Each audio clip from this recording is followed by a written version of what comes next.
जादू से भरे हुए राज्य ग्रंगाया में एक लेजेंडरी ग्रैंड आर्कमेज तेजी से मशहूर हो गया, एक हीरो के तौर पर जिसने इंसानियत को जीत दिलाई एक खौफनाक दूसरी दुनिया के युद्ध में। उसकी क्रेजी मैजिक स्किल्स और स्ट्रॉन्ग लीडरशिप ने हजारों लोगों की जान बचाई और पूरी दुनिया में शांति लौटाई। लोग उसकी इज्जत करते थे, उसकी तारीफ करते थे और हमेशा के लिए उसके आभारी थे, या ऐसा वो समझता था। उसके नाम पर रखे गए एक विशाल सेलिब्रेशन के दौरान राजा ने अचानक एक चौंकाने वाली अनाउंसमेंट कर दी। जो हीरो ने दुनिया बचाई उसी को अब देश निकाला दिया जा रहा था। राजा ने उसकी अचीवमेंट्स तो मानी, पर बोला कि आर्कमेज की इतनी ज्यादा पावर अब लोगों को डराती है, खासकर जब शांति वापस आ चुकी है। और बात और भी बड़ी तब हो गई जब उसके वाइन में छुपके से एक सीलिंग ड्रग मिलाई गई और उसके अपने चुने गए एलिमेंटल फॉलोअर्स झूठे आरोपों की वजह से उसके खिलाफ हो गए। मौत के सिर्फ कुछ पल पहले उसने एक खुफिया पुनर्जन्म स्पेल कास्ट किया और 3000 साल बाद एक मॉडर्न हॉस्पिटल में जाग गया। उठते ही उसे पता चलता है कि वो एक हाई स्कूल स्टूडेंट के बॉडी में आ गया है, शियोबाना आसुमा। और सबसे शॉक करने वाली बात यह थी कि इस लड़के का नाम भी उसी का नाम था। अलार्म्स बज गए, स्टाफ भाग कर आ गया और सबकी आंखें फट गईं देखकर कि आसुमा बिल्कुल नॉर्मल खड़ा था। उनके हिसाब से यह चमत्कार था, क्योंकि वो तो पौधों की हालत में था बिना किसी उम्मीद के। डॉक्टर उसके कंधे पर हाथ रखने आता है, पर आसुमा तो डीप सोच में खोया हुआ होता है। उसे समझ आ जाता है कि पुनर्जन्म स्पेल काम कर गया है। और सबसे अजीब बात यह थी कि वो स्टाफ की बोली समझ पा रहा था। उसका पहला गोल था इस नई दुनिया की लैंग्वेज और सिस्टम समझना। वो स्टाफ से पूछता है कि यहाँ सबसे बड़ी लाइब्रेरी कहाँ मिलेगी। स्टाफ बताने में हिचकिचाता है, तो असुमा एक नर्स पर माइंड कंट्रोल यूज कर लेता है ताकि वो सही डायरेक्शंस बता दे। असुमा को एक बैग दिखाई देता है और वो पूछता है क्या ये उसका है। नर्स, जो अब उसके कंट्रोल में थी, हाँ बोल देती है। डॉक्टर को बिल्कुल समझ नहीं आता कि वो इतनी आसानी से सब क्यों बता रही है। असुमा अपना बैग उठाता है और बिना पीछे देखे हॉस्पिटल से निकल जाता है। स्टेशन पर उसे अपने बैग में एक स्मार्टफोन मिलता है और क्योंकि वो इसे पहचानता नहीं, वो पास खड़ी लड़की से पूछता है। वो इसे मेटल प्लेट बोलता है, पर लड़की उसे बताती है कि ये स्मार्टफोन है। असुमा फिर अपनी एबिलिटी फोन पर यूज करता है और एनालिसिस ये बताता है कि ये भी एक टाइप का मैजिक डिवाइस ही है जिससे वो कोई भी इन्फो निकाल सकता है, जिसमें वो लाइब्रेरी भी शामिल थी जिसे वो ढूंढ रहा था। थोड़ी देर बाद वो ट्रेन में चढ़ जाता है और फोन को एनालाइज करता रहता है और उसे समझ आ जाता है कि लाइब्रेरी जाने की जरूरत ही नहीं थी, क्योंकि फोन से ही उसने इस दुनिया का बुनियादी ज्ञान समझ लिया। उसे ये भी पता चला कि ये डिवाइस लोगों को दूर तक बात करने या कोई भी इन्फो तुरंत सर्च करने की एबिलिटी देता है। उसे अंदाजा होता है कि उसकी मौत को 3000 साल हो चुके हैं और मैजिक टेक्नोलॉजी पूरी तरह से गिर चुकी है। अब सब कुछ साइंस से चल रहा है, चाहे ये आसान लगता हो। असुमा को ये सब कुछ बेसिक ट्रिक्स ही लगती है। उसे दिख रहा था कि वो वापस उस शांतिपूर्ण दुनिया में आ गया है जिसे बचाने के लिए उसने अपनी जान तक दे दी थी। थोड़ी देर बाद वो उस लड़के के घर पहुंचता है जिसके बॉडी में वो जागा है और उसे पता चलता है कि पूरा परिवार मर चुका है। टेबल पर एक डायरी रखी होती है और जैसे ही वो उसे खोलता है उसे पता चलता है कि लड़का मरना चाहता था, क्योंकि उसके क्लासमेट्स और टीचर भी उसे परेशान करते थे। असुमा को पता चलता है कितना बुरा हाल है जब वह स्मार्टफोन खोलता है देखने के लिए कि लड़का हमेशा बुरी मैसेजेस पाता था। इन मैसेजेस का ज्यादा हिस्सा शिबुया वार्ड मेज ट्रेनिंग हाई स्कूल के ग्रुप चैट से आता था जहां वह पढ़ता था। अगले दिन असुमा स्कूल में आता है, उन लोगों को शॉक कर देता है जो उसे जानते हैं। वे उसके पास आते हैं, पूछते हैं कि क्या वह ठीक है, और ये असुमा को शॉक कर देता है जो पूछता है कि क्या उसे स्कूल में नहीं होना चाहिए। एक स्टूडेंट फिर बताता है कि रिपोर्ट है कि उसने खुद को मारने की कोशिश की क्योंकि वह गुंडागर्दी नहीं सह पा रहा था। असुमा का ऐसे नॉर्मल आना स्टूडेंट्स में सवाल खड़े कर देता है और वह अभी समझने की कोशिश कर रहा है कि क्या हो रहा है जब एक लाल बाल वाला लड़का किरियो तानेउजी और उसका ग्रुप आता है। जैसे ही वह किरियो को देखता है, असुमा समझ जाता है कि वह 3000 साल पहले के उसके एक साथी की औलाद है। किरियो असुमा के पास आता है, कहता है कि उसने पहले ही चेतावनी दी थी एकेडमी में मत आना। किरियो असुमा का मजाक उड़ाता है, पूछता है कि क्या उसकी जादू ने और उसकी याददाश्त खराब कर दी। किरियो असुमा पर जोर से हंसता है, उसे हार मानकर बुलाता है। किरियो के साथी सजेस्ट करते हैं कि उसके साथ खेलें जैसे हमेशा करते हैं। फिर असुमा को समझ आता है कि किरियो ही वह था जिसने दूसरे लड़के को बुरा ट्रीट किया था। यह असुमा को गुस्सा दिला देता है और वह फैसला करता है कि बॉडी में कितनी शक्ति है टेस्ट करे। वह अपना जादू एक्टिव करता है और किरियो के मुंह पर मुक्का मारता है बिना डरे। देखने वाले शॉक्ड हो जाते हैं असुमा को किरियो पर अटैक करते देखकर। किरियो के साथी गुस्से में असुमा पर अटैक करते हैं, लेकिन असुमा को फिक्र नहीं क्योंकि उसके बॉडी में माना अच्छी तरह मैच कर रहा है। असुमा आसानी से अटैकर्स से बच जाता है और उन्हें सिंपल लड़ाई स्किल्स से गिरा देता है। फिर वह माना की ताकत ट्राई करने का फैसला करता है और वह एक पावरफुल जादू की लहर छोड़ता है जो उन्हें जमीन पर गिरा देती है। किरियो गुस्सा है उस शर्मिंदगी से जो असुमा से सहन कर रहा है और गुस्से में हेलफायर कैनन छोड़ता है। स्टूडेंट्स शॉक्ड हो जाते हैं ये देखकर, क्योंकि ये पावरफुल जादू है जो स्कूल में बैंड है। स्टूडेंट्स असुमा को चिल्लाते हैं, कहते हैं अटैक से बच जा वरना मर जाएगा। हैरानी की बात, असुमा 1 इंच नहीं हिलता। और वह पार्टिकल वेल एक्टिव करता है जो जादू को खत्म कर देता है। एसुमा का जादू आग को तोड़ देता है और असूमा खुश है कि उसका स्पेशल जादू अभी भी काम कर रहा है। किरियो शॉक्ड है जब उसकी आग असूमा तक पहुंचने से पहले गायब हो जाती है। देखने वाले स्टूडेंट्स भी कंफ्यूज्ड हैं क्योंकि ये कुछ नया है जो उन्होंने कभी नहीं देखा। असूमा फैसला करता है सीरियस हो जाए और वह किरियो की तरफ दौड़ता है छोड़कर। लड़का डर जाता है क्योंकि उसे उम्मीद नहीं थी कि असूमा जैसा कमजोर लड़का इतनी लड़ाई करेगा। किरियो खुद को और अपने साथियों को बेस्ट मानता है और असूमा को उनके बाल भी छूने नहीं चाहिए थे। गुस्से में किरियो पावरफुल जादू छोड़ता है जो उसके बॉडी को आग में लपेट देता है। असूमा पुराने जमाने का जादू पहचान लेता है और समझता है कि वह गुस्से से अपनी ताकत जगा चुका है। पूरे बॉडी में आग के साथ वह एसुमा पर अटैक करता है, लेकिन मूव करने से पहले असूमा उससे बीच में मिलता है पेट पर मुक्का मारकर। यह उसके बॉडी में दर्द की लहर भेज देता है और आसुमा उसे माथे पर दर्द भरा थप्पड़ मारता है जो उसे उड़ा देता है। जब सब शांत हो जाता है, किरियो और उसके साथी जमीन पर पड़े दर्द से कराह रहे होते हैं। बाकी स्टूडेंट्स शॉक्ड और डर गए होते हैं एक साथ। आसुमा दूसरी तरफ अपने शरीर की बनावट को देख रहा है और उसे समझ आता है कि छुपी हुई माना शक्ति बहुत जबरदस्त है, लेकिन उसके साथ चलने की ताकत कम है। बाद में आसुमा क्लास में बाकी स्टूडेंट्स के साथ बैठ जाता है और वो खुद से वादा करता है कि पुरानी बात दोबारा नहीं होने देगा। इसके अलावा उसे उन लोगों के बच्चों को माफ करने का बिल्कुल मन नहीं है जिन्होंने उसके साथ धोखा किया था। तभी उसे टेबल पर एक अजीब चीज दिखती है और वो पास बैठी लड़की से पूछता है कि ये क्या है। लड़की शिनोमी अली बताती है कि ये एक टूल है जो नई मैजिकल टेक्नोलॉजी को तेज से चलाने देता है और इसे स्मार्ट रॉड कहते हैं। एसुमा को समझ आता है कि नई मैजिकल टेक्नोलॉजी असल में साइंस और जादू का मिला जुला रूप है। असल में 3000 साल पुराने मंत्र को अब एंशिएंट मैजिक कहते हैं और जो लोग करते थे वो खत्म हो गए। साइंस के बढ़ने से मॉडर्न मैजिक स्टैंडर्ड बन गया। मॉडर्न मैजिक थ्योरीज पे बनी है जो असूमा को अजीब लगती है लेकिन बहुत इंटरेस्टिंग भी। अचानक असूमा के दिमाग में ख्याल आता है कि वो अपना अलग सा मिक्स्ड मैजिक बना सकता है मॉडर्न और एंशिएंट मैजिक मिलाकर, और ये सोच उसे बहुत एक्साइटेड कर देती है। टीचर के लेक्चर खत्म होने के बाद असूमा लिली से पूछता है कि आज के क्लासेस खत्म हो गए क्या, लेकिन वो बताती है कि महीने का एक टेस्ट होने वाला है। इस वजह से सब स्कूल के मैदान की तरफ जा रहे हैं। थोड़ी देर बाद वो स्कूल मैदान पहुंच जाते हैं और उनका टीचर जॉर्ज टोटो वेलकम करता है। वो बताता है कि आज का टेस्ट अब तक का सबसे इम्पोर्टेंट है क्योंकि ये जादूगर की प्रॉपर्टी डिसाइड करेगा। वो कहता है कि इसे अच्छे से लो क्योंकि असूमा को अभी बहुत कुछ सीखना बाकी है। वो लिली से एट्रीब्यूट कलर्स के बारे में पूछता है। लिली बताती है कि आग वाले जादूगर लाल होते हैं, पानी वाले नीले होते हैं और अंधेरे वाले काले। लगता है मोन्ना शरीर के माना सर्किट्स से गुजरती है मंत्र डालने के लिए, लेकिन सर्किट्स की कैपेसिटी कम होती है, इसलिए लोग एक ही एलिमेंट से चिपके रहते हैं। ये वो फैसला है जो उनकी स्पेशलिटी तय करती है। थोड़ी देर बाद जॉर्ज असूमा को स्टेज पर बुलाता है। गुस्से वाले चेहरे से पूछता है कि कौन सा एलिमेंट चूज करेगा।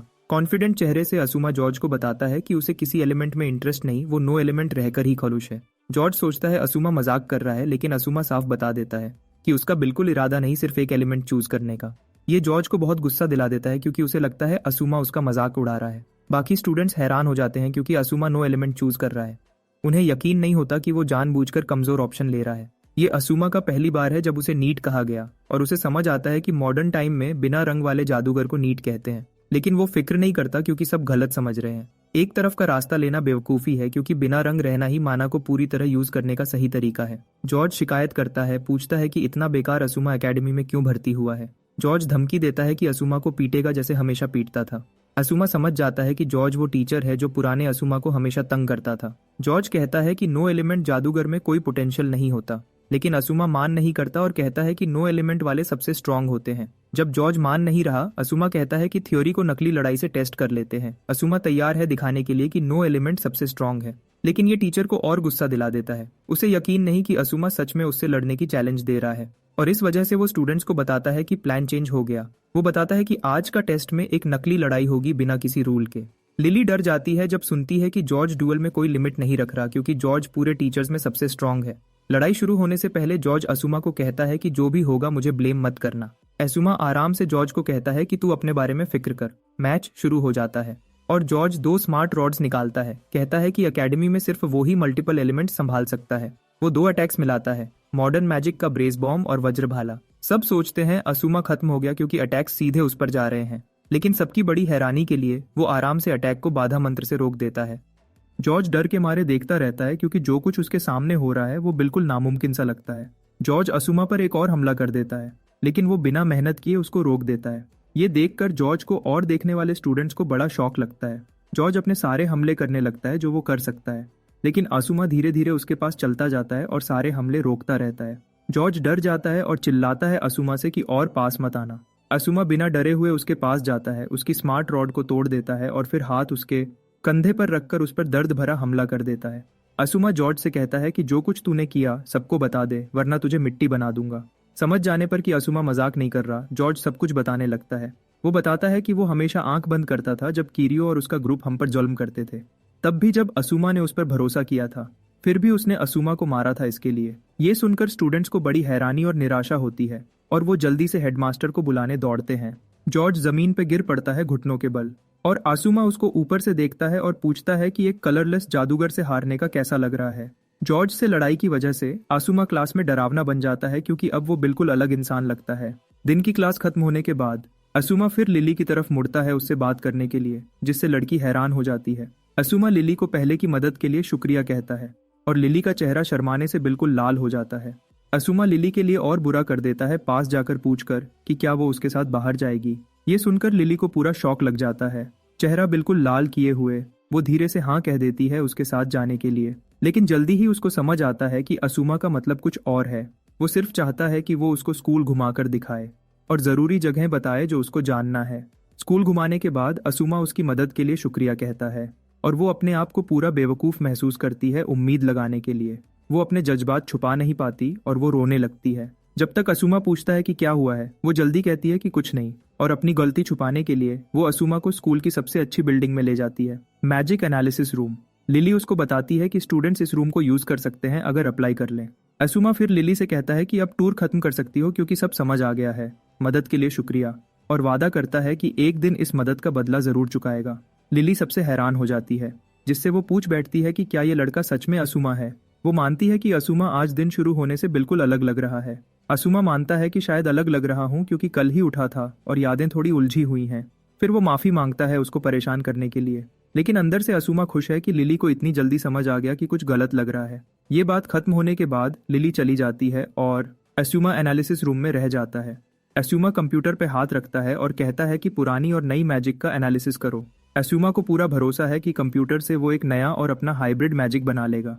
असूमा मुस्कुराता है क्योंकि कल यूज करने का इंतजार नहीं हो रहा। अचानक एक लड़का उसके पास आ जाता है और पूछता है कि क्या तू असूमा है। ये असूमा को शौक लगता है क्योंकि उसने उस लड़के की मौजूदगी महसूस ही नहीं की। लड़का अपना परिचय देता है इजुया कताकुरा के रूप में और कहता है कि वो S4 में से एक है।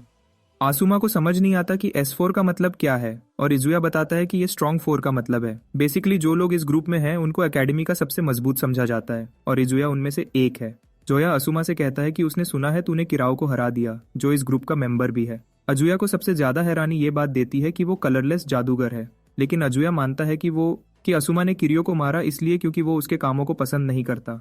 इस वजह से इजुया असूमा से कहता है कि मुझे अच्छा लगेगा अगर हम दोस्त बन जाएं। वो बड़ी मुस्कुराहट के साथ असूमा की तरफ हाथ बढ़ाता है और असूमा एक पल के लिए सोचता है, फिर उसके हाथ को पकड़कर मिलाता है और डील मान लेता है। हाथ मिलाते वक्त असूमा को महसूस होता है कि इजुया ने उस पर कोई हल्का सा मंत्र डाल दिया है और वो सोचता है कि ये ट्रैकिंग मंत्र है। इस बात पर गुस्सा होने की बजाय वो इम्प्रेस्ड हो जाता है क्योंकि इजुया मॉडर्न मैजिक को बिना स्मार्ट रॉड के नेचुरली ढालना कर सकता है और ऊपर से साफ दिखता है कि वो उसके पुराने साथी विंड के जादूगर का वंशज है। हाथ मिलाने के बाद इजुया मुड़कर चले जाने के लिए हो जाता है और असूमा ब्राइटली मुस्कुराता है क्योंकि वो बेसिकली चैलेंज एक्सेप्ट कर रहा है। अगली दिन असूमा फैकल्टी रूम जाता है एनालिसिस रूम की बुकिंग करवाने और उसको 1 घंटे का टाइम मिला है, 3 PM से 4 PM तक। उस दिन लेक्चर में असूमा ध्यान नहीं लगा पाता क्योंकि वो मैजिक एनालिसिस रूम जाने के लिए बेकरार है। स्कूल खत्म होते ही वो सीधा उस रूम की तरफ चला जाता है। असूमा एंशिएंट मैजिक पर फोकस करता है, ग्रैंड पैनल, जो एंशिएंट मैजिक की एक तरह है जो वो पहले के टाइम में यूज करता था। ये एक तरीका है जिसमें माना एटमॉस्फेयर से लिया जाता है और फिर बॉडी के अंदर माना फ्रेम में जमा किया जाता है। जब जादूगर को ये डिसाइड हो जाता है कि कौन सा मैजिक चलाना है तो माना फ्रेम से एग्जीक्यूशन फ्रेम में भेजा जाता है और मैजिक सर्कल उस अनस्टेबल प्रोसेस को एक फिक्स्ड पैटर्न में बदल देता है। बेसिकली मैजिक सर्कल जितना साफ और सुंदर होता है उतनी ही जादूगर की स्किल अच्छी होती है। माना ढालने वाले के बनाए मैजिक सर्कल से गुजरता है और जब वहां से निकलकर बाहर आता है तो मैजिक काम शुरू कर देता है। एंशिएंट मैजिक सिर्फ उन लोगों के लिए है जो चुने गए होते हैं, क्योंकि बिना मैजिकल टैलेंट के बॉडी में माना को साफ नहीं किया जा सकता। लेकिन आजकल के टाइम में बात अलग लगती है, क्योंकि अंदर का माना फ्रेम और एग्जीक्यूशन फ्रेम को माना सर्किट नाम के हिस्से से बदल दिया गया है। स्मार्ट रॉड के बनने की वजह से स्मार्ट रॉड खुद ही माना को बॉडी के माना सर्किट में डालता है और नकली मैजिक सर्कल बनाकर मंत्र चला देता है। सिंपल बात यह है कि उन्होंने एक ऐसा तरीका बना लिया जिससे बिना किसी खास टैलेंट के भी मैजिक चल सकता है। लेकिन इस तरीके को मशीन जैसा बनाने से मैजिक की ताकत पुराने मैजिक से कम हो गई और जैसे सोचा था बिना स्मार्ट रॉड के मैजिक चलाना मुमकिन ही नहीं। इन सब बातों से असुमा समझ जाता है कि पुराने और नए तरीके को मिलाकर हाइब्रिड मैजिक बनाना असली मकसद है। लेकिन ये करने के लिए उसको मॉडर्न मैजिक को पूरी तरह से सीखना पड़ेगा ताकि वो सब गुण को जीत सके। वो क्वांटम कंप्यूटर से अपने सोचे हुए हाइब्रिड मैजिक के बेसिक कैलकुलेशंस करवाने का प्लान बनाता है। असुमा डेटा डाल देता है और काम खत्म करने के बाद वो सोचता है कि कुछ पी कर आता हूँ और रिजल्ट का इंतजार करता हूँ। अचानक वो एक मैजिकल जगह में फेंक दिया जाता है जहाँ वो खुद को गिरता हुआ महसूस करता है। वो तुरंत समझ जाता है कि कोई मॉडर्न मैजिक चलाने वाला उस पर हमला कर रहा है, लेकिन प्रॉब्लम यह है कि वो आदमी दिखाई नहीं दे रहा। तभी उसके दिमाग में आता है कि सिर्फ एक ही बंदा है जो उसकी नज़र से बच गया था और वो इजुया है। असुमा को यकीन नहीं होता कि जिसने अभी दोस्त बनने की बात की थी वो इतनी जल्दी हमला कर रहा है। इजुया को हमला करने में कोई शर्म नहीं। तो असुमा सोचता है कि अब इसको सिखाता हूँ कि सीनियर होने का मतलब क्या होता है। इजुया उसको आसमान में नहीं भेज सकता, तो असुमा समझ जाता है कि ये बदलने वाला मंत्र है ताकि वो ऐसा फील करे। ये वही मैजिक है जो इजुया पहले भी यूज करता था और असुमा को हैरानी होती है कि वो अब भी वही करता है। फिर भी असुमा देखना चाहता है कि अगर वो ऐसे ही गिरता रहा तो आगे क्या होगा। तभी अचानक कहीं से बहुत सारे नकली मैजिकल बीस्ट्स आ जाते हैं। आसुमा को मजबूर होकर एक मंत्र डालना पड़ता है और उसे समझ आता है कि अगर वो इजुया के छुपने की जगह नहीं पता करेगा तो वो सिर्फ डिफेंड करते रहेगा। आसुमा अपना अगला स्टेप प्लान करता है और डिसाइड करता है कि स्लो डाउन मैजिक यूज करेगा अपनी गिरावट को रोकने के लिए। लेकिन अचानक उसे पता चलता है कि वो एक मैजिक बॉम्ब में गिर रहा है। तब उसे समझ आता है कि इजुया ने पहले ही मैजिक एरिया में जाल रख दिया है जो हमेशा उसके मंत्र यूज होने पर रिएक्ट करेंगी। एसुमा जल्दी से डिसाइड करता है कि उसे बॉम्ब्स को तोड़ना पड़ेगा वरना वो ब्लास्ट हो जाएंगी और बड़ा चेन ब्लास्ट हो जाएगा। एसुमा को लगता है कि वो सब कंट्रोल में है जब तक अचानक वो खुद को एक खाली स्पेस में तैरता हुआ पाता है जहां हवा नहीं है, जिससे उसे सांस लेने में बहुत प्रॉब्लम होती है। वो अभी इसे हैंडल कर रहा होता है कि स्पेस में कई ब्लास्ट्स होते हैं और तब असुमा फाइनली डिसाइड करता है कि उसका बस हो गया। असुमा को जल्दी समझ आता है कि अगर वो जल्दी कुछ नहीं करेगा तो हवा न होने से मर जाएगा।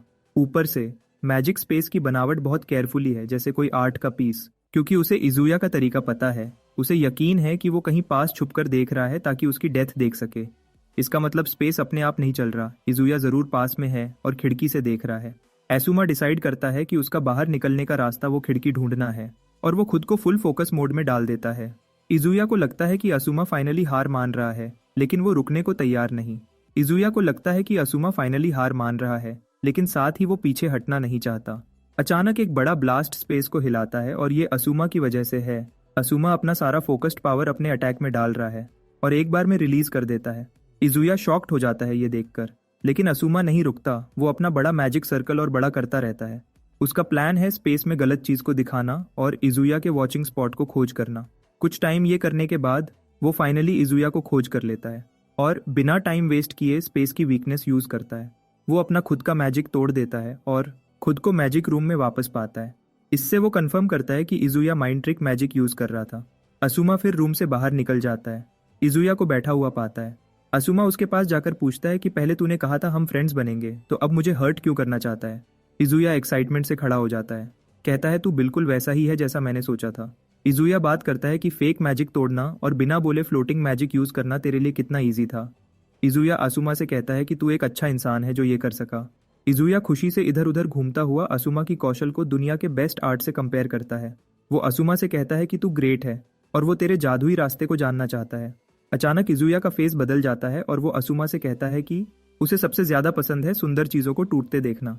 असुमा कुछ करने से पहले ही उसे पता चलता है कि इजुया फिर से आगे निकल गया और वो उसके एक और जाल में फंस गया। इजुया फिर अपना मैजिक मंत्र स्टार्ट करता है, मीटियर फॉल, और नीचे से कई बिल्डिंग चीजें फ्लोट होकर ऊपर उड़ती हैं और असुमा पर गिरने लगती हैं ताकि उसे बुरी तरह से हर्ट कर सकें। इतनी तेज चीजों के आने पर भी असुमा शांत रहता है। उनके गिरने से पहले ही वो शील्ड बना लेता है उन्हें रोकने के लिए, लेकिन इजुया उसका मजाक उड़ाता है, कहता है देखना चाहता हूँ कि तू कितनी देर तक रुकेगा। इजुया और ज्यादा चीजें असुमा पर फेंकता रहता है, जिससे उसे बचने के लिए मूव करना पड़ता है और बिना डाउट के उसे पता चल जाता है कि इजुया उसे कॉर्नर में फंसाने की कोशिश कर रहा है। असुमा को पता चलने से पहले ही वो खुद को बिल्डिंग चीजों के बीच में पाता है जो उसे खत्म करने के लिए रेडी है। असुमा अभी भी पकड़ा हुआ है, लेकिन इजुया उसका मजाक उड़ाता है, कहता है कि तू तो अभी से हार मान रहा है। इजुया बात को और आगे बढ़ाता है, एक एयरप्लेन को असुमा की जगह की तरफ खींचकर। इजुया हवा में अपनी ताकत दिखाता है और असुमा से कहता है कि तू मेरी दुनिया में है। इजुया कहता है कि वो देखना चाहता है कि असुमा उसके नए हमले को कैसे रोकेगा। असुमा अपना हाथ ऊपर उठाता है, लेकिन साथ ही अपना ध्यान आसपास की चीजों पर रखता है। इधर इजुया सोच रहा है कि उसे सुई से मार देगा, लेकिन जैसे ही वो सुई असुमा पर फेंकता है, वो एयरप्लेन को बचाने वाला जादू खत्म कर देता है। ये देखकर असुमा हैरान हो जाता है और वो एयरप्लेन को गिरते हुए देखता है, लेकिन ये तो सिर्फ धोखा था, असली हमला सुई था। असुमा ये समझ जाता है और वो सुई को आसानी से पकड़ लेता है। असुमा उसका मजाक उड़ाता है, कहता है कि मैं तेरी सारी चाल समझ गया हूँ। असुमा समझाता है कि वो जादू जो हवा से चीजें गिराता था वो सिर्फ धोखा था। इजुया ने असली चीजें जैसे खंभे और मेटल की प्लेटें गिराई थीं। फिर उसके बाद एक नकली एयरप्लेन दिखाया ताकि ध्यान भटक जाए। जब असुमा का ध्यान भटका तब उसने जादू वाली सुई फेंकी जो दिमाग को खराब करने वाली थी। ये थी इजुया की असली चाल। असुमा मुस्कुराता है क्योंकि इजुया का वो बड़ा उल्का गिरने वाला हमला भी सिर्फ धोखा था। असुमा इजुया की मेहनत की तारीफ करता है, लेकिन कहता है कि जो भी तू करेगा मेरे सामने बेकार है। इजुया इस बात पे लड़ता है, कहता है कि ऐसा हो ही नहीं सकता कि असुमा उसके जादू को समझ गया, क्योंकि उसका जादू चलता है बिना किसी को पता चले। इजुया कहता है ये सिर्फ तब मुमकिन है अगर वो 3000 साल पहले का लेजेंडरी जादूगर हो। तभी असुमा उससे कहता है कि तेरा जादू बहुत अच्छा था, इसलिए मैं लड़ाई को धीरे से खत्म करूंगा। वो इतनी तेजी से इजुया की तरफ दौड़ता है कि वो रिएक्ट ही नहीं कर पाता और कहता है कि तूने मेरे सामने ज्यादा जादू यूज किया, इससे मुझे मौका मिला तेरा जादू समझने का। असुमा अपना हाथ इजुया के सीने पर रखता है और एक जादू का गोला घुमा देता है जो पूरे शरीर में दर्द की लहर भेजता है। जादू का असर शुरू हो जाता है और इजुया दर्द से चिल्लाता है, फिर बेहोश हो जाता है। असुमा उसके ऊपर खड़ा मुस्कुराता है क्योंकि उसने लड़ाई जीत ली। जब इजुया बेहोश था वो अपने 3000 साल पहले के पूर्वज के बारे में सपना देखता है। वो उस टाइम असुमा के काफी करीब था और असुमा को एक कमाल का इंसान मानता था, भले ही वो असुमा के करीब था। इजुया बाकी टीम से दूर रहता था, हमेशा उनसे बचता था। केरियो सोचता है कि इजुया शर्माता है, लेकिन दूसरा साथी कहता है कि शायद इजुया को वो पसंद ही नहीं। ऐसा लगता है इजुया दूसरों से नहीं बनता क्योंकि वो आर्ट को पसंद नहीं करते और इजुया ऐसे लोगों से घुल मिल नहीं सकता। जब उसका और असुमा का रिश्ता बहुत अच्छा हो रहा था, अचानक उसे एक साथी बताता है कि राजा ने एक हुक्म जारी किया है इस बात पर कि असुमा देशद्रोही है। इजुया ये मानना नहीं चाहता क्योंकि उसे लगता है असुमा ऐसा कर ही नहीं सकता। उसका साथी कहता है कि ये सच है क्योंकि राजा को आगे की बातें देखने की ताकत है और वो कभी गलत नहीं होता। ये सुनकर इजुया का दिल टूट जाता है क्योंकि वो असुमा को एक कमाल का इंसान मानता था और वो सोचता है कि उसने सब कुछ क्यों खतरे में डाला देशद्रोह करने के लिए। इजुया ये सब सोच ही रहा था कि वो हॉस्पिटल में जाग जाता है, क्योंकि इजुया ने ये सब खुद नहीं देखा था। वो सोचता है कि जो कुछ देखा वो सिर्फ एक बुरा सपना था। इजुया अपने आप को संभालने की कोशिश कर रहा है जब असुमा आता है और उसे पानी पीने के लिए देता है। वो कहता है कि ये इलेक्ट्रोलाइट वाला ड्रिंक है जिसमें चीनी डाली हुई है। असुमा कहता है कि इजुया जल्दी से पानी पी ले क्योंकि उसने बहुत पसीना बहाया है और शरीर में पानी कम हो गया है। इजुया हैरान हो जाता है और वो पूछता है कि तू मेरी मदद क्यों कर रहा है। असुमा कहता है कि इजुया ने उसका जादू सीधा सहा है और ऐसे में वो बिल्कुल ठीक नहीं रह सकता था। फिर भी वो बताता है कि उसके जादू के रास्ते अभी भी ठीक हैं और लगता नहीं कि कोई लंबा नुकसान हुआ है। तभी इजुया देखता है कि असुमा के हाथ में टॉवल है और उसे समझ आता है कि जब वो बेहोश था तब असुमा उसकी देखभाल कर रहा था। असुमा मुस्कुराते हुए कहता है कि मैंने ये इसलिए किया क्योंकि मुझे एक अच्छा जादूगर खोना नहीं था। धीमी आवाज में इजुया असुमा का शुक्रिया अदा करता है मदद के लिए और कहता है कि S4 में सब किरियो जैसे नहीं है। इजुया मानता है कि किरियो की जादू की ताकत बहुत ज्यादा है, लेकिन उसके विचारों से वो सहमत नहीं है। इजुया बताता है कि वो देखना चाहता था कि असुमा कितना ताकतवर है जो किरियो को हरा सका। इजुया झुककर असुमा से माफी मांगता है किरियो की तरफ से जो कुछ उसने किया। असुमा मुस्कुराता है और कहता है कि तू बुरा इंसान नहीं लगता। फिर कहता है कि मैं भूल जाऊंगा कि तूने मुझ पर हमला किया था, लेकिन बदले में वो एक डील करना चाहता है। इजुया पूछता है कि डील क्या है। असुमा कहता है कि वो चाहता है इजुया S4 छोड़ दे और उसके साथ मिलकर एकेडमी में नया ग्रुप बनाए। असुमा ये रिस्क लेने को तैयार है उसे अपने साथ लेने का, क्योंकि उसके पास 3000 साल पहले की यादें नहीं हैं। असुमा समझ चुका है कि इस जमाने में कुछ करना है तो साथियों की जरूरत पड़ेगी। असुमा इजुया से कहता है कि वो उम्मीद करता है कि तू मेरे साथ चलेगा उस फ्यूचर की तरफ जो मैं बनाना चाहता हूँ। इजुया पूरी तरह हैरान और खुश हो जाता है इस ऑफर से। वो बिना टाइम वेस्ट किए बेड से उतरता है और असुमा के सामने घुटने टेक देता है। कहता है कि वो उसके पीछे चलने को तैयार है। असुमा हैरान हो जाता है इजुया के इस बर्ताव से, क्योंकि उसे याद है कि 3000 साल पहले का इजुया भी ऐसा ही किया था। तभी असुमा नर्स को बताता है कि वो देख रहा है कि तू दरवाजे के पीछे से झांक रही है। वो लेडी जल्दी से बाहर आती है और कहती है कि जानबूझकर नहीं किया। इजुया का काम खत्म होने के बाद असुमा जाने के लिए तैयार हो जाता है। जाते हुए वो नर्स को एक चार्ट देता है जिसमें इजुया के जादू के रास्तों का एनालिसिस है। असुमा कहता है कि तू इसको देखकर काम कर सकती है। जैसे ही वो चार्ट देखती है उसका दिमाग ही घूम जाता है। उसे यकीन नहीं होता कि चार्ट कितना परफेक्ट और डिटेल वाला है। वो चिल्लाती है असुमा को रोकने के लिए और पूछती है कि क्या वो उसके रिसर्च सेंटर में स्पेशल स्टूडेंट बनकर आएगा। असुमा मुड़ता है, मुस्कुराता है और मना कर देता है, कहता है कि मुझे एकेडमी ही अच्छी लगती है। बहुत देर बाद असुमा मैजिक एनालिसिस रूम की तरफ जाता है क्योंकि वो बीच में रुक गया था और उसे अपना रिसर्च जारी रखना है। जब कंप्यूटर सब एनालिसिस खत्म कर देता है जो उसने बताया था, कंप्यूटर ये बताता है कि उसकी थ्योरी नए जादू सिस्टम के रूप में सम्मेलन में दिखाने लायक है। असुमा खुश हो जाता है कि उसका अंदाजा सही था और वो राहत की सांस लेता है क्योंकि ये पुराने और नए जादू को मिलाने का बुनियाद बना देता है। असुमा सोचता है कि अब वो हर जादू के फॉर्मूला को अलग अलग काम के लिए बदलेगा, फिर उनको जादू के रास्तों के साथ मिलाएगा और ये भी चेक करेगा कि एलिमेंट्स के साथ ठीक काम करते हैं या नहीं। इतना काम देखकर असुमा समझ जाता है कि ये मैजिक एनालिसिस रूम उसका दूसरा घर बन जाएगा। असुमा प्लान बनाता है कि वो सारे पुराने जादू से आगे निकल जाएगा और एक बिल्कुल नया क्रांतिकारी जादू बनाएगा। अगली सुबह क्लास में टीचर फैसला करता है कि असुमा को बुलाए क्योंकि लोगों को शक है कि वो नकल कर रहा है क्योंकि उसके मार्क्स अचानक बढ़ गए। टीचर कहता है कि आजा, बोर्ड पे जो सवाल है उसको सॉल्व कर। टीचर असुमा को मजबूर करता है आगे आने को और असुमा खुशी खुशी आगे बढ़ता है सबको गलत साबित करने के लिए कि वो बेकार नहीं है। असुमा चौक उठाता है और शुरू हो जाता है सवाल को आखिरी छोटी से छोटी डिटेल तक सॉल्व करने। टीचर और स्टूडेंट्स दोनों हैरान रह जाते हैं। असुमा ये भी बताता है कि ये सवाल कैसे बना और इसका काम क्या है। ये वही सवाल था जिससे स्मार्ट रॉड्स का इन्वेंशन हुआ था और टीचर ये सुनकर पूरा हैरान हो जाता है। उसे मजबूरी में मानना पड़ता है कि असुमा सही है और कहता है कि जा अपनी सीट पर बैठ जा। टीचर हैरान रह जाता है क्योंकि असुमा ने यूनिवर्सिटी लेवल का सवाल सॉल्व कर दिया। जब वो अपनी सीट की तरफ जा रहा है, लिली, उसकी नज़र उस कूल और रिलैक्स्ड लड़के से नहीं हटती। लंच में क्लास के ज्यादातर लोग लिली के पास आते हैं, उसे रिक्वेस्ट करते हैं कि वो असुमा से बात करे ताकि वो उनके दोस्त बन जाए, समझकर कि जब तक वो न माने वो उसे चैन से सांस नहीं लेने देंगे। लिली आखिर में असुमा से बात करने को हाँ कह देती है। लिली असुमा से पूछती है कि क्या स्कूल के बाद वो फ्री होगा ताकि सब क्लास के साथ कैफे जा सकें। असुमा पहले मना कर देता है, लेकिन जैसे ही उसे पता चलता है कि लिली की बेइज्जती हो जाएगी, वो अपना फैसला बदल लेता है। पूरी क्लास खुशी से उछल पड़ती है और कहती है कि ये उनकी जिंदगी का सबसे अच्छा दिन है। इधर एक अजीब लड़की असुमा को देख रही है और वो सोच रही है कि उसके सुंदर चेहरे को बिगाड़ दे। थोड़ी देर बाद असुमा और उसके क्लासमेट्स कैफे पहुंच जाते हैं, लेकिन असुमा को आराम का एक भी पल नहीं मिलता क्योंकि सब स्टूडेंट्स उसके बारे में हर चीज जानना चाहते हैं। लिली जल्दी ही उनके लगातार सवालों से थक जाती है और चिल्लाती है कि एक एक करके पूछो। असुमा फिर सबके सवाल जवाब देता है, जैसे उसका पसंदीदा खाना क्या है और नीट होने के फायदे। जब वो कोई सवाल छोड़ने वाला होता है, स्टूडेंट जल्दी से याद दिला देता है।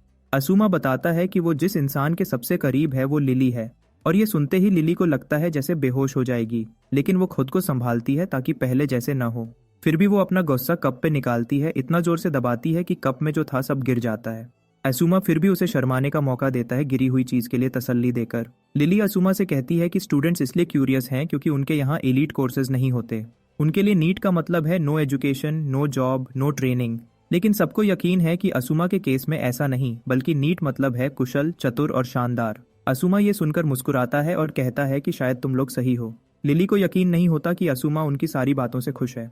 कैफे से निकलते हुए सब असुमा के साथ कॉन्टैक्ट नंबर शेयर करते हैं और इससे उनको और खुशी होती है। इधर कोई असुमा पे नजर रख रहा है और उसकी लाइव लोकेशन अपने बॉस को भेज रहा है। असुमा को उस आदमी का पता चल जाता है और वो लिली को कहता है कि सावधान रहे। अचानक एक ग्रुप एलीट स्टूडेंट्स उनके सामने आ जाते हैं। असुमा पूछता है कि तुम यहाँ क्यों हो, लेकिन वो चुप रहते हैं जब तक एक कार उनके सामने नहीं रुक जाती। फिर स्टूडेंट्स कार में बैठने वाले के लिए रास्ता बनाते हैं। जब कार का दरवाजा खुलता है, असुमा के क्लासमेट्स डर जाते हैं क्योंकि कार से निकलने वाला लड़का S4 का एक मेंबर है। वो लड़का असुमा के पास आता है और अपना नाम बताता है फुकाता शायोन, एकेडमी के क्लब यूनियन का हेड। बिना शक के असुमा देख सकता है कि ये वही शायोन है 3000 साल पहले का। शायोन असुमा से कहता है कि उसने सुना कि तूने इजुया की मदद की और ग्रुप को एहसान के बोझ में नहीं रहना, इसलिए वो असुमा को मैजिक ड्यूएल के लिए चैलेंज करता है। लिली ये सुनकर हैरान हो जाती है और असुमा मुड़कर उससे पूछता है कि क्या उसे पता है मैजिक ड्यूएल क्या होता है। लिली को बहुत डर लगता है जब उसे समझ आता है कि असुमा को जैक के बारे में कुछ नहीं पता और वो उसके कान में धीरे से बताती है कि मैजिक ड्यूएल क्या चीज है। जब असुमा को जवाब देने में देर लगती है, शायोन अपना डरावना लड़ाई का जज्बा निकालता है असुमा को डराने के लिए।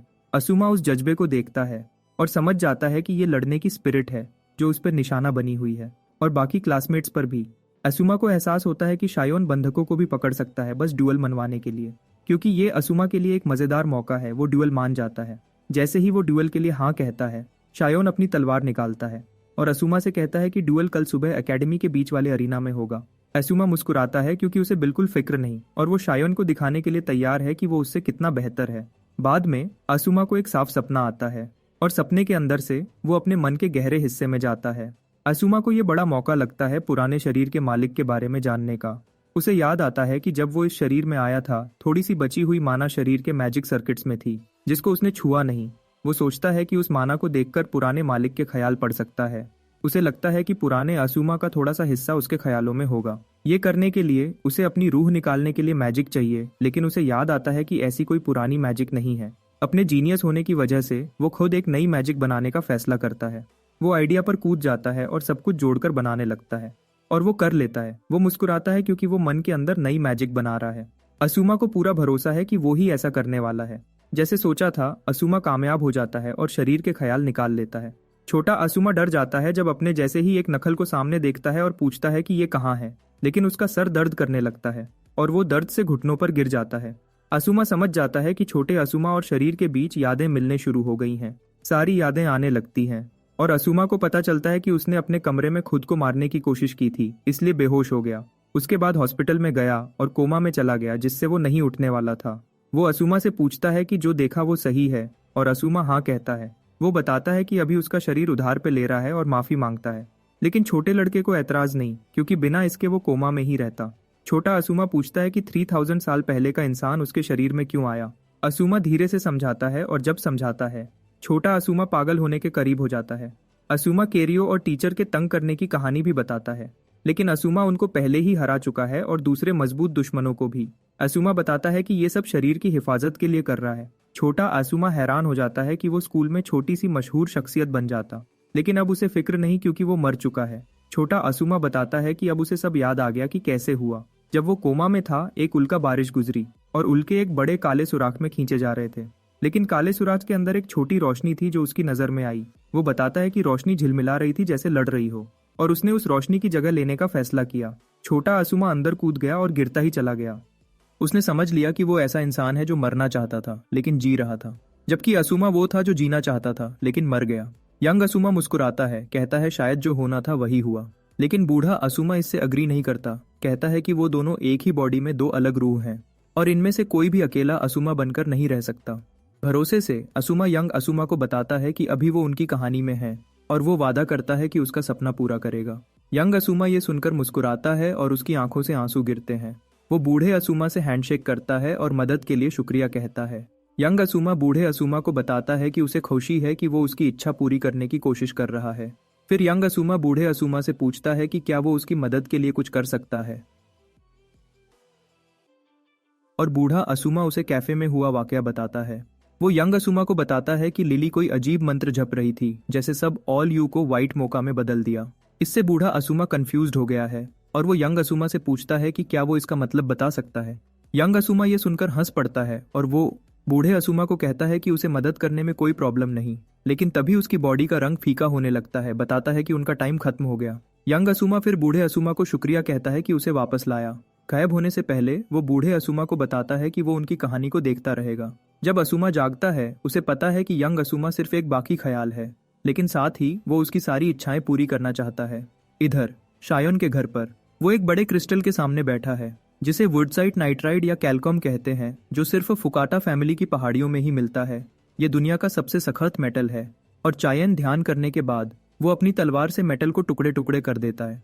तभी वो अजीब लड़की जो पहले असुमा को फॉलो कर रही थी चियोन के ट्रेनिंग ग्राउंड पर आती है। पता चलता है कि वो भी S4 में से एक है और उसका नाम मिजुहारा मुने है। म्यूनी इम्प्रेस्ड है कि शायोन की तलवार कितनी जबरदस्त है क्योंकि वो इस मटेरियल को आसानी से काट देती है। शायोन फिर म्यूने को बताता है कि उसने वो वीडियो देख ली जो उसने भेजी थी और वो हैरान है कि इजुया और किरितो इतनी तरह हार गए। शायोन कहता है कि शायद वो S4 में सिर्फ नाम के लिए हैं, लेकिन साथ ही वो उजुया और किरियो को बहुत इज्जत देता था। वो उन्हें एकेडमी की शान का रूप मानता है और इस वजह से वो किसी को भी एकेडमी की शान को खतरा देने वाले पर रहने नहीं देगा।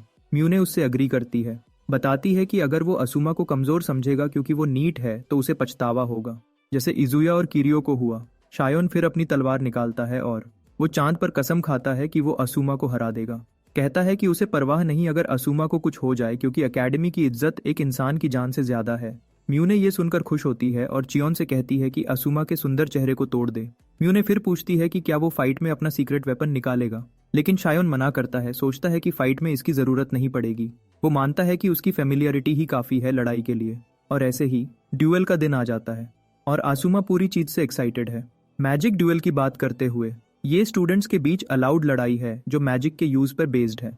लगता है इंस्टीट्यूशन में स्टूडेंट्स की रैंकिंग मैजिक ड्यूएल के रिजल्ट से होती है और जैसे हमेशा रैंकिंग्स F से S तक जाती हैं। हाई रैंक वाले स्टूडेंट्स को एकेडमी में अलग अलग सुविधाएं मिलती हैं जो इसे और मजेदार बनाती हैं। अरीना के वेटिंग रूम में ये सब कुछ असूमा ने एल से सीखा था। लिली को लगता है कि असूमा ने इसके बारे में पहले सुन रखा होगा क्योंकि ये बात हर स्टूडेंट को पता होती है, लेकिन असूमा उसे बताता है कि ये उसका पहली बार सुनना है और वो उसका शुक्रिया करता है बताने के लिए। लिली ये सुनकर हैरान हो जाती है और सोचती है कि असूमा अभी भी याददाश्त की उलझन में है। इस वजह से वो डिसाइड करती है कि उसकी मदद करेगी। अचानक उसे याद आता है कि वो असल में एक असूमा के वेटिंग रूम में है और वो अपने सपने में खोने लगती है जैसे हमेशा करती है। असूमा की आवाज उसे पुकारने से ही वो सपनों की दुनिया से बाहर आती है। असूमा उसे 2 टाई दिखाता है, काला और सफेद, पूछता है कि कौन सा ज्यादा अच्छा लगेगा। लिली काला वाला चुनती है और असूमा उसकी मदद के लिए शुक्रिया कहता है। फिर असूमा लिली से पूछता है कि अगर वो अपनी रैंक बढ़ा लेगा तो मैजिक एनालिसिस रूम में ज्यादा टाइम मिलेगा और लिली हाँ कहती है। लिली को यकीन नहीं होता कि असूमा की इतनी फिक्रों में से मैजिक एनालिसिस रूम ही सबसे ऊपर है। असूमा फिर लिली को बताता है कि शायोन उसे स्कूल का बदमाश कह रहा है और लिली उसे न्यूज आर्टिकल दिखाकर कंफर्म करती है जिसमें असूमा और शायोन की लड़ाई की डिटेल है। शायोन ने प्रेस को बताया था कि वो असूमा से बदला लेना चाहता है जो एकेडमी को बर्बाद कर रहा है। असूमा आर्टिकल देखकर भी बिल्कुल नहीं डरता। ये देखकर लिली शॉक्ड हो जाती है। उसे यकीन नहीं होता कि असूमा में इतनी हिम्मत है क्योंकि शायोन जापानीज मैजिक सोर्ड्समैनशिप का मास्टर है और दुर्लभ मेटल माइंस का वारिस जो स्मार्ट रॉड्स के लिए सप्लाई करते हैं। असल में एकेडमी को उसके डोनेशंस बिलियंस में है, इसलिए एकेडमी में कोई उसका विरोध नहीं कर सकता। लिली असूमा को बताती है कि चाहे वो सही हो, पब्लिक ओपिनियन को घुमाकर शायोन के साइड जस्टिस दिखा दी जाएगी। असूमा थोड़ी देर सब सोचता है, फिर सब इग्नोर कर देता है। फिर वो लिली से पूछता है कि उस पर टाई कैसा लग रहा है। लिली उसके स्टाइल से इम्प्रेस्ड हो जाती है और कहती है कि टाई बहुत अच्छा लग रहा है। इसके साथ असूमा ड्यूएल के लिए जाने को खड़ा हो जाता है। लिली हैरान है कि उसमें डर का नाम भी नहीं। उसे लगता है कि शायद असूमा ने उसकी बात सुनी ही नहीं। अरीना की तरफ जाते हुए वो इजुया से टकराता है और दोनों एक दूसरे को घूरते हैं जैसे दुश्मनी भरी नजर से। इधर शायोन अरीना में पहुंच चुका है और एलीट लोग उसके लिए चीयर कर रहे हैं, कहते हैं असूमा को मारो और खत्म कर दो। थोड़ी देर बाद असूमा भी वहां आ जाता है। शायोन उसकी तारीफ करता है कि वो भागा नहीं और असूमा इस बात के लिए शुक्रिया कहता है।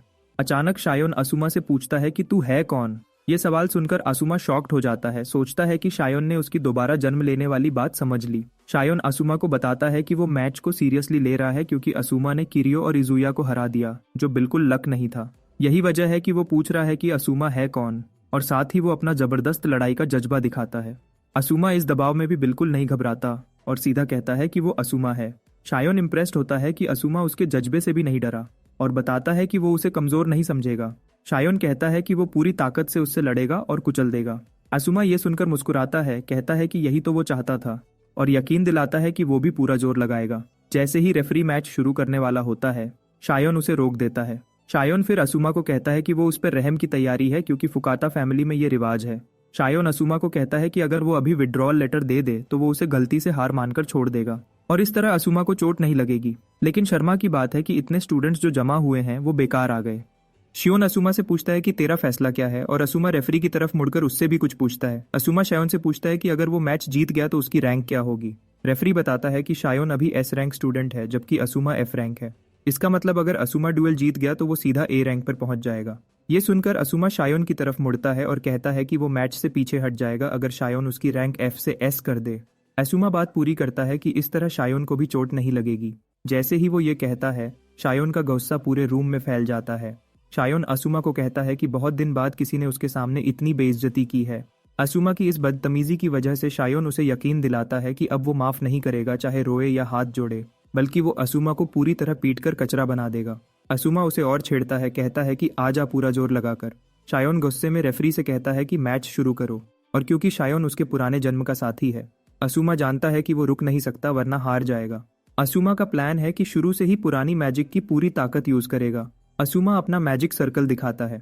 पूरा रूम हैरान हो जाता है क्योंकि उन्होंने असूमा जैसा मैजिक सर्कल पहले कभी नहीं देखा। असूमा शायोन पर मैजिक ब्लास्ट फेंकता है लेकिन उससे पहले ही वो रोक दिया जाता है। पता चलता है कि शायोन ऑटो इंटरसेप्ट अर्थ मैजिक यूज कर रहा है। असूमा हैरान नहीं होता क्योंकि ये उसके पुराने रूप में भी ऐसा ही होता था। शायोन असूमा को कहता है कि तेरी ये अनजानी मैजिक उस पर काम नहीं करेगी। शायोन अपनी तलवार पकड़ता है। असूमा को कहता है कि वो लड़ाई एक ही बार में खत्म करने को तैयार है। असूमा तलवार देखकर दंग रह जाता है। क्योंकि ये स्मार्ट रॉड और सच्ची तलवार दोनों का काम कर रही है। एसुमा शायोन को अटैक बनाते देखकर उसकी काउंटर स्ट्रैटेजी समझ जाता है। एसुमा इम्प्रेस्ड होता है और वो शायोन के इस मजबूत स्पेस को तोड़ने की तैयारी करता है। शायोन के लिए एसुमा एक अचानक आया गड़बड़ करने वाला है। वो उसे स्कूल की शांति बिगाड़ने वाला गंदा कीड़ा मानता है, इसलिए ये बर्दाश्त नहीं करेगा। शायोन को पूरा भरोसा है कि एसुमा उसके अटैक को रोक नहीं पाएगा और स्टूडेंट्स भी शायोन के खतरनाक मूव देखने के लिए एक्साइटेड हैं। एसुमा के लिए और बुरा ये कि वो शायोन की मैजिक में फंस गया है ताकि भाग न सके। जैसे ही शायोन को पता चलता है कि एसुमा फंसा हुआ है, वो अपना अटैक चला देता है। मुने हैरानी से देखती है, सोचती है कि एसुमा क्या करेगा क्योंकि शायोन की ये वार दुनिया के सबसे सख्त चीज को भी काट सकती है। जैसे ही वो वार एसुमा की तरफ आती है, एसुमा अपनी टाई उतार देता है, कहता है कि अब मजाक बंद। फिर वो टाई पर सख्त मंत्र डालता है जिससे वो सख्त पत्थर जैसी हो जाती है। इससे वो शायोन के अटैक को रोक देता है और तोड़ भी देता है। ये देखकर शायोन शॉक्ड हो जाता है और रूम में सब लोग हैरान रह जाते हैं क्योंकि एसुमा ने सिर्फ टाई से इतना खतरनाक अटैक रोक दिया। शायोन ने वैनिशिंग मैजिक चलाकर अपनी रिस्ट्रिक्शन मैजिक खत्म कर दी। जैसे ही वो आजाद होता है, एसुमा गायब हो जाता है, जिससे शायोन की रीढ़ की हड्डी में सर्दी दौड़ जाती है। इधर एसुमा काउंटर अटैक की तैयारी कर रहा है और शायोन सिर्फ सोचकर ही घबरा जाता है, समझकर कि एसुमा कहीं नहीं दिखता। शायोन अपने मजबूत स्पेस को और स्ट्रांग बना देता है, अटैक के लिए तैयार। एसुमा अचानक उसके पीछे आ जाता है और जैसे ही वो अपना वार करने वाला होता है, ऑटो इंटरसेप्ट सिस्टम फिर से काम करता है। जमीन के नीचे से एक बड़ी हाथ निकलती है और एसुमा के अटैक को रोक देती है, जिससे शायोन को पूरा टाइम मिल जाता है अपनी वार एसुमा की तरफ भेजने के लिए। लेकिन एसुमा उस वार से बच जाता है और अपनी तलवार फेंककर शायोन पर हमला कर देता है। शायोन को लगता है कि एसुमा ये करके अपनी मौत को दावत दे रहा है, लेकिन एसुमा उसे शॉक कर देता है पार्टिकल डिसिपेशन मंत्र को चालू रखकर। ये मंत्र रास्ते में आने वाली हर चीज को पिघला देता है जाते हुए शायोन तक। जैसे ही वो शायोन के पास पहुंचता है, वो दूसरी तलवार निकालता है और पूरे जोर से शायोन पर वार करता है। लिली ये देखकर हैरान रह जाती है और उसे समझ आता है कि एसुमा ने दूसरी टाई भी रखी थी। शायोन एसुमा की जबरदस्त ताकत से लड़ते हुए परेशान हो जाता है, लेकिन एसुमा उसकी तारीफ करता है कि वो टिका हुआ है क्योंकि उसका प्लान था एक ही वॉर में लड़ाई खत्म करने का। शायोन भी मानता है कि एसुमा पहला है जो उसके इतने करीब पहुंचा और इस वजह से वो पहली बार अपनी सीक्रेट सोर्ड टेक्निक दिखाने वाला है। तभी शायोन अपनी मैजिक सोर्ड चला देता है, धुंधला फुल मून जो चमकदार रोशनी निकालती है। एसुमा उसे रोक नहीं पाता और शायोन का सीधा वार लगता है उसके सीने पर। म्यून मुस्कुराती है क्योंकि ये sword technique disrupting magic sword और पियर्सिंग मैजिक सोर्ड को मिलाकर बनी है और ये वो भी नहीं बच सकती। वार सीधा उसके सीने में लगता है, जिससे एटॉमिक डैमेज की लहरें एसुमा के बॉडी में फैल जाती हैं। एसुमा हिल नहीं पाता और जमीन पर गिर पड़ता है, जिससे लिली दर्द और मायूसी से चिल्लाती है। एसुमा बिल्कुल भी हिल नहीं रहा। शायोन को फिक्र होती है कि एसुमा मर गया क्योंकि उसने वॉर में ज्यादा ताकत डाल दी। शायोन रेफरी से कहता है कि एसुमा को चेक करो और वो जल्दी से जाता है। शायोन तैयार है एसुमा की मौत की सजा एक्सेप्ट करने को, ये कहकर कि गलती से हो गया। अचानक एसुमा ज़ॉम्बी की तरह खड़ा हो जाता है और वो दिखता बहुत डरावना है। शायोन हैरान है क्योंकि एसुमा को उसकी सीक्रेट टेक्निक सहन नहीं करनी चाहिए थी। एसुमा फिर शायोन को कहता है कि शुरू से गलत था क्योंकि वो सोचता था कि पूरा जोर लगा रहा है, लेकिन असल में वो बेइख्तियार शायोन को कमजोर समझ रहा था। लेकिन अब वापस आकर एसुमा उसके साथ सीरियस होने को तैयार है। एसुमा शायोन की तरफ चलता है और शायोन घबराकर फिर से सीक्रेट सोर्ड टेक्निक यूज करने की तैयारी करता है। एसुमा जानता है कि उसके बॉडी का माना बहुत ज्यादा है, लेकिन स्टैमिना में कमी नहीं। वो समझ जाता है कि शायोन का पहला अटैक मारने वाला था और चीजें लंबा न खींचे, वो लड़ाई जल्दी खत्म करने का प्लान बनाता है। एसुमा का प्लान है मैजिक सर्कल में माना को संकुचित करना, इतना कि लिमिट तक पहुंच जाए ताकि थोड़ी देर के लिए बॉडी की ताकत बढ़ जाए। चाहे पहली बार कर रहा था, लेकिन आसानी से कर लेता है। उसके बॉडी से जबरदस्त रोशनी निकलती है। एसुमा शुक्र अदा करता है कि उसके सामने मजबूत दुश्मन है, क्योंकि इससे उसे बैटलफील्ड पर ही नई चीजें बनाने और ट्राई करने का मौका मिला। जब एसुमा ये सब सोच रहा होता है, शायोन इसे मौका समझकर उस पर हमला करने की सोचता है। शायोन खत्म करने वाला वॉर करने वाला होता है, लेकिन उससे पहले एसुमा उसके पीछे आ जाता है। शायोन हैरान रह जाता है कि ये बंदा इतनी तेजी कैसे पा गया। सोचता है कि इंसान ऐसी स्पीड कैसे कर सकता है।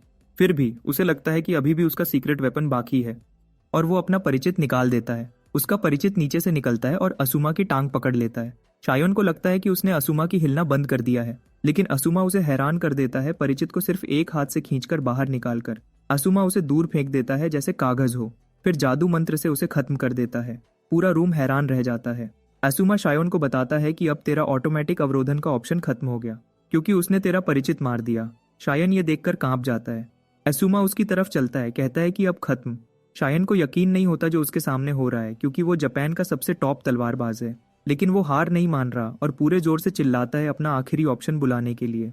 3000 साल पहले असुमा ने शायन को नई जादू बनाते देखा था जो इंसान के अंदर छुपी ताकत बाहर निकालती है। शायन असुमा को बताता है कि ये माना को 10 गुना बढ़ा सकती है। असुमा इम्प्रेस्ड होता है, लेकिन शायन कहता है कि इसका साइड इफेक्ट है।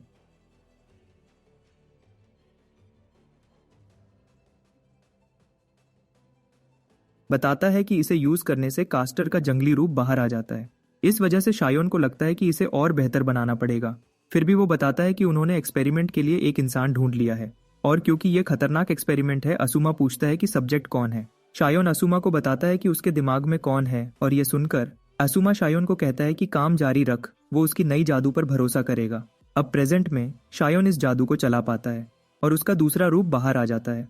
वो पागल की तरह असुमा पे झपटता है, उसे टुकड़े टुकड़े करने को तैयार। असुमा भी देख सकता है कि बंदा जादू सर्किट बढ़ाकर और बॉडी की ताकत बढ़ाकर बहुत तेज हो गया है। शायोन की तेज स्पीड से असुमा को पीछे पीछे कूदना पड़ता है और शायोन उसका मजाक उड़ाता है, कहता है भाग मत। शायोन की तबाही करने वाली ताकत पूरी तरह बाहर आ चुकी है। असुमा देख सकता है कि उसने 3000 साल पहले की पोटेंशियल जगा दी है। वो समझ जाता है कि बाकी लोगों ने भी एक्सट्रीम हालत में यही किया था। फिर भी असुमा को नहीं लगता कि शायोन अब भी उसके लिए खतरा है। थोड़ी देर बाद शायोन असुमा को कोने में फंसा देता है, जो उसका शुरू से प्लान था। असुमा इम्प्रेस्ड है कि पागल हालत में भी वो सोच समझकर चल रहा है। शायोन खुश है कि सब प्लान के मुताबिक चला और असुमा को कहता है कि अब आखिरी सीक्रेट टेक्निक से तेरा काम तमाम। ये टेक्निक है एक बार में मारने वाली जादू तलवार धुंधला नया चांद की 10 बार एक साथ। असुमा को फिक्र होती है क्योंकि उसे नहीं पता कि वो सीधा इस अटैक को सह भी पाएगा या नहीं। खतरे के बावजूद असुमा को लगता है कि वो ऊपर है। असुमा समझ जाता है कि उसे शायोन के सीक्रेट टेक्निक को रोकना पड़ेगा। इसके लिए असुमा जादू सर्कल बनाता है शायोन के अटैक्स रोकने के लिए। जादू सर्कल एक बड़ा 3 तरफ का लेंस बन जाता है और शायोन का पहला अटैक असुमा के बनाए लेंस को छूता है। शायोन ने जादू सर्कल में जो एनालिसिस स्किल डाली थी उसके अलावा उसने एक नई तरतीब डाली थी। ऑटोमेटिकली एनालाइज करने के बजाय वो सारी जानकारी सीधे असुमा को भेजता है। असुमा फिर अपने दिमाग में सुपर कंप्यूटर की तरह तेजी से एनालिसिस करता है। इस कंप्यूटर से वो रोशनी की स्पीड के करीब जानकारी प्रोसेस कर लेता है। इससे शायोन की तेज वार भी धीमी लगती है क्योंकि रोशनी की स्पीड को हरा नहीं सकती। कितना जबरदस्त है ये समझने के लिए। असुमा ये सब सिर्फ 0.1 सेकंड में कर लेता है। जैसे ही खत्म होता है वो शायोन के अटैक्स रोक देता है और काउंटर करता है, जिससे एक लहर जाती है और शायोन पीछे हट जाता है। लेकिन वो फिर से खुद को संभालकर असुमा पर हमला करता है, लेकिन वो आसानी से उसकी अटैक को रोक देता है। असुमा उसकी तलवार पकड़ लेता है और उसे तोड़ देता है और फिर उसके चेहरे पर जोर से मुक्का मारता है, जिससे वो जमीन पर गिर जाता है। असुमा अपनी तलवार उस पर ताने हुए कहता है कि अब सरेंडर कर दे वरना, और तभी उसे बहुत बुरे तरीके से चाकू मार दिया जाता है। समझ जाता है कि अगर ये जिद्दी और बहादुरी दिखाता रहा तो सच में मर जाएगा। शियोन के पास कोई चारा नहीं बचता और वो सरेंडर कर देता है। असुमा फिर मुस्कुराता है और पूछता है, अब समझ आया अपनी औकात। हार मान चुका होने के बाद शियोन पूछता है कि तूने मेरा अटैक कैसे पहचान लिया, ये इंसान के दिमाग से पॉसिबल ही नहीं है। असुमा मुस्कुराता है और उसकी कंफ्यूजन समझ जाता है। फिर बताता है कि मैंने मैजिकल एनालिसिस के अंदर जो क्वांटम कंप्यूटर है उसका प्रिंसिपल यूज किया, जिससे मेरे दिमाग में तेज कैलकुलेशन चलती है। शियोन ये सुनकर बिल्कुल हैरान नहीं होता और असुमा कहता है कि साइंस पुराने मैजिक के साथ बहुत अच्छा काम करती है। लेकिन असुमा बताता है कि ये सब जवाबी उपाय बनाने का क्रेडिट इजुया को जाता है।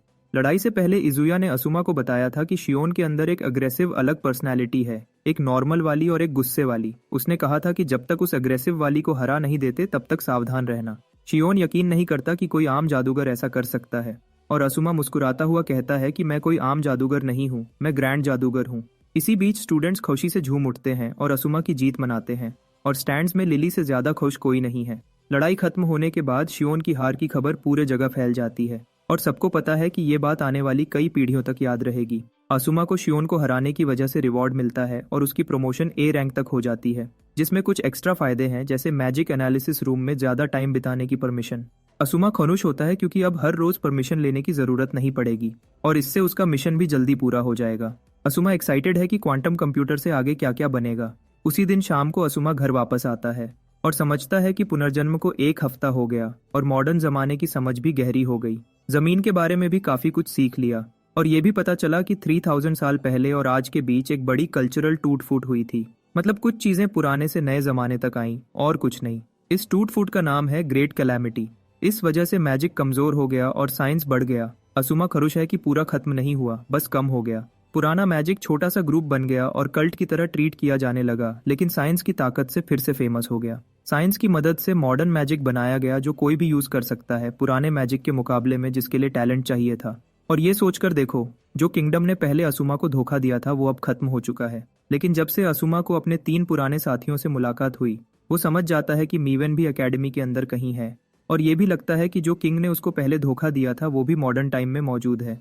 तभी असुमा का अलार्म बजता है और उसे याद आता है कि एक रिपोर्ट बनानी है जिसका डेडलाइन है।